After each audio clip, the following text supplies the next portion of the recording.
안녕하세요. 박은자 집사입니다. 제가 드리는 간증 중에 일부분은 저희 목장과 성가대에서도 나누었던 간증입니다.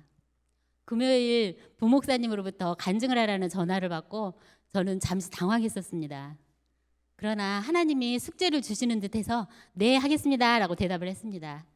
지금 기도 중인데 주의 종의 제안에 못하겠습니다 대답하면 하나님이 나도 네 기도 못 들어주겠다 그럴까 봐서요. 물론 그러시진 않겠지만요. 우리 하나님이 그렇게 치사한 분 아니잖아요. 하나님께서 받은 은혜를 나누라는 신호를 주시는 듯해서 부족하지만 하겠다고 했습니다. 사실 제가 지난 1월 1일부터 성가대를 놓고 20일을 작전 기도를 시작했거든요. 영성 교육이 끝나면서 하나님께서 성가대가 다 함께 성경 읽기를 하라는 그런 감동을 주셨어요. 그래서 1월 1일부터 하루 2장씩 전 성가대원들이 성경을 읽기로 하고 시편부터 읽고 있습니다. 그래서 저는 성경도 읽고 하면서 성가대원들이 성령 충만하고 또 사랑으로 하나 되고 그래서 기쁘게 하나님께 찬양 올려드리기를 원하면서 기도를 하고 있습니다. 전화를 끊고는 그동안 공부하며 숙제했던 것들을 다시 읽어보았어요. 정말 받은 은혜가 많았습니다. 지난 시간들이 새록새록 떠오르더라고요. 그래서 그 숙제한 거를 다 보면서 이걸 다 하고 싶은데 목사님 5분에서 10분 사이만 하라 그래서 이걸 쓰는데 금요일 밤을 새웠고 안 돼서 다시 토요일날 다시 해서 썼는데 시간을 줄이려고 이렇게 했었습니다. 그래서 제가 받은 은혜 간단하게 나누겠습니다. 사실은 시작부터 이 수업을 할 수 있는 상황은 아니었었어요. 1차 때도 하고 싶었는데 수업이 토요일에 있었기에 당시 차가 없었으므로 포기를 했었고 이번에도 토요일에 한다기에 포기를 하고 있었습니다. 그리고 전부터 수요 예배를 나오고 싶었어요. 그래서 근데 차가 없잖아요. 그래서 하나님한테 어린애처럼 하나님 차 주세요. 저 수요 예배 가고 싶어요. 또 수요 예배도 가고 싶고 성경 공부도 하고 싶어요. 하나님 차 주세요. 그러면서 애기처럼 진짜 기도를 했어요. 사실 저희가 차를 살 형편이 아니었기에 그냥 애기처럼 기도만 했습니다. 그러다가 기도하는 것도 점점 시들시들해졌고 당시 목이 많이 아팠기 때문에 성가대를 할 수 없었어요. 성가대를 못하게 되다 보니까 찬양을 못하니까 영적으로 너무너무 힘들었었어요. 찬양은 하고 싶은데 목은 아프고 찬양은 못하니까 영적으로 침체되면서 성경도 안 읽게 되고 기도도 못하게 되었죠. 당시에 목사님은 매 주일마다 기도하라고 설교를 하셨습니다. 또 여름방학이라서 집에 와 있던 둘째 아들은 매일매일 엄마 바이블 스터디 했어요? 뮤직 스터디 했어요? 매일매일 저를 그렇게 괴롭혔어요. 그래서 집에서는 아들이 교회에서는 목사님이 계속 찔림을 주시는데도 기도가 안 되더라고요. 그런 와중에 8월 말 둘째 아들이 대학으로 돌아가면서 생각지도 않게 자기 차를 엄마 쓰라고 주고 가는 거예요. 하나님께 너무 감사했죠. 그래서 수요 예배도 나오게 됐고 성경 공부도 시작할 수 있게 되었습니다. 하나님께 감사합니다. 사실 그 아들은 운전면허증이 없어요. 운전면허증이 없는데 차를 산다고 해서 그때 제가 막 못사게 말리고 막 화도 내고 그랬었거든요. 근데 그건 하나님께서 저의 기도를 아들을 통해서 들어주시려고 그러셨던 거였어요. 하나님의 역사하심을 참 너무너무 감사했습니다. 아들이 가고 난 후에도 교회를 오면 목사님은 계속해서 기도해가는 설교를 하시는데 저를 향해서 기도하라고 외치는 것 같았어요. 목사님의 그 외침이 제가 성가대를 못하고 있었기에 하나님이 저에게 성가대를 놓고 기도하라는 신호를 보내는 듯 했습니다. 그래서 9월 초 결단을 하고 20일을 작전 기도를 했어요. 성가대를 놓고요. 그리고는 이제 목사님이 2차 영성 훈련을 토요일에 하겠다고 강구하셨고 저는 앞에서 말씀드렸듯이 성경 공부에 참여할 수 있게 되었는데 남편은 토요일에 일을 해야 하니까 당연히 못할 거라고 생각을 했어요. 그래도 혹시 몰라서 그냥 명단에다 이름만 넣어놨어요. 그리고 이제 남편한테 자기 이름 넣었어. 그랬는데 남편이 생각지도 않게 하나님은 먹고 사게 해주겠지 뭐. 그러면서 같이 하겠다는 거예요. 너무너무 감사했습니다. 나의 이 갈급함을 하나님이 아시고 이렇게 모든 여건과 형편을 다 만들어 주시더라고요.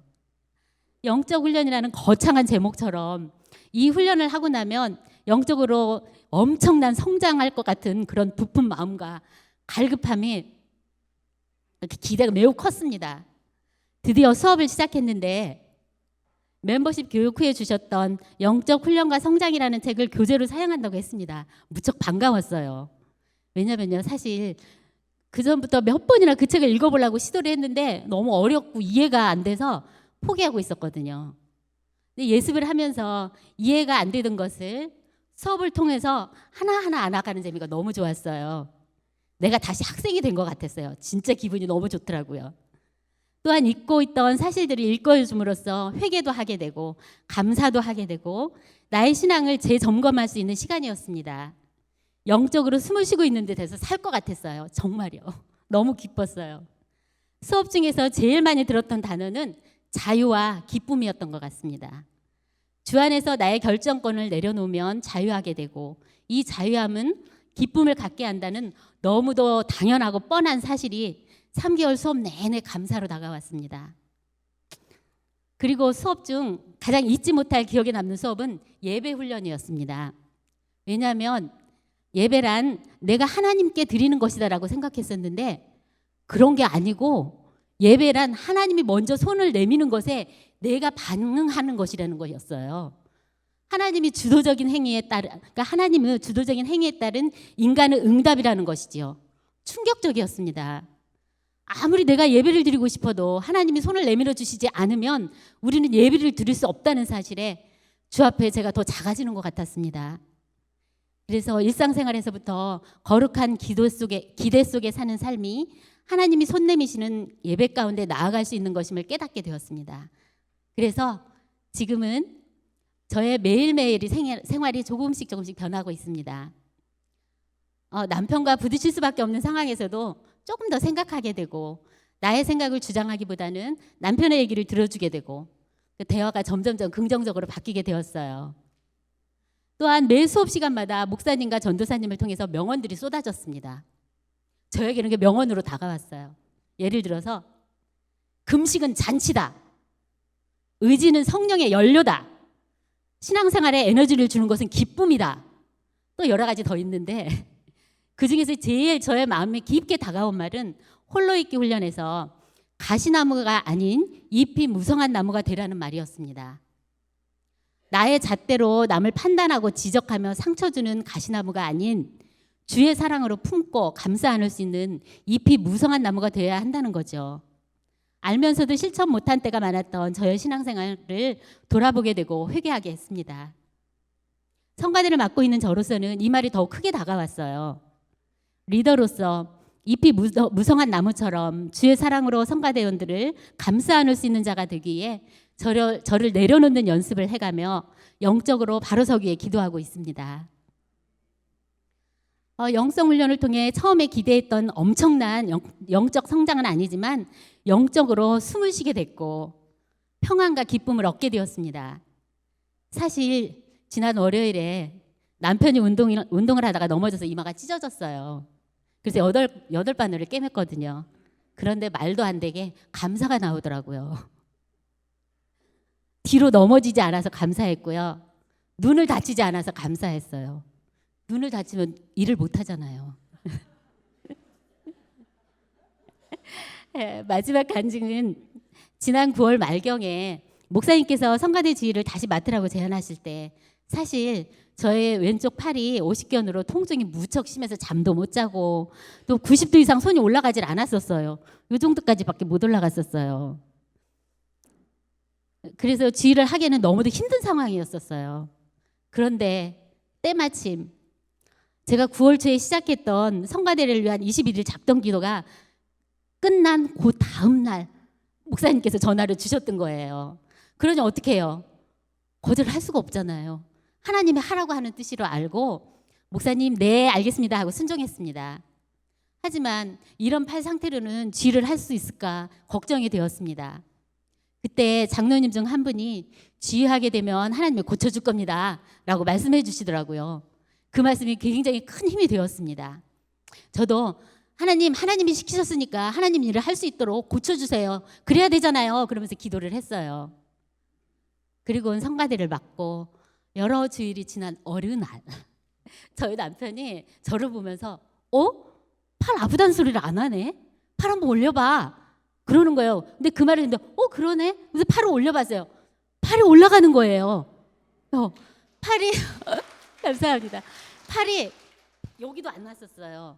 여기도 안 오고 이 뒤로도 못 가서 앞치마도 끈도 못 묶었었어요. 근데 저도 모르는 사이에 그렇게 하나님께서 벌써 저를 고쳐주시고 계시더라고요. 지금 제가 주의한 지 3개월입니다. 그런데 그렇게 통증으로 고통스럽게 하고 앞으로도 뒤로도 돌아가지 않고 위로도 올라가지 않던 팔이 이렇게 잘 올라갑니다. 아직 약간의 통증은 있지만 이것도 곧 고쳐주시리라 믿습니다. 영적 호흡이 시작되니까 하나님께서 이렇게 기쁨을 주시더라고요. 항상 기뻐하라, 쉬지 말고 기도하라, 범사에 감사하라. 그 말씀이 기쁨과 기도와 감사가 왜 같이 가야 하는지를 실감하게 하면서 지금 살고 있어요. 영성훈련 교육을 통해 기도와 감사와 기쁨으로 영적 회복을 주신 하나님께 다시 한번 감사드립니다. 감사합니다. 그리고 성가들을 위해서 많이 기도해 주세요. 그리고 이건 제가 한 가지 목사님 허락하신 광고를 드립니다. 목사님 죄송합니다. 성가대 하시고 싶은 분들, 하나님께 기쁨으로 찬양 드리고 싶으시기를 원하시는 분들은 누구든지 환영합니다. 성가대 오세요. 음치도 괜찮습니다. 감사합니다.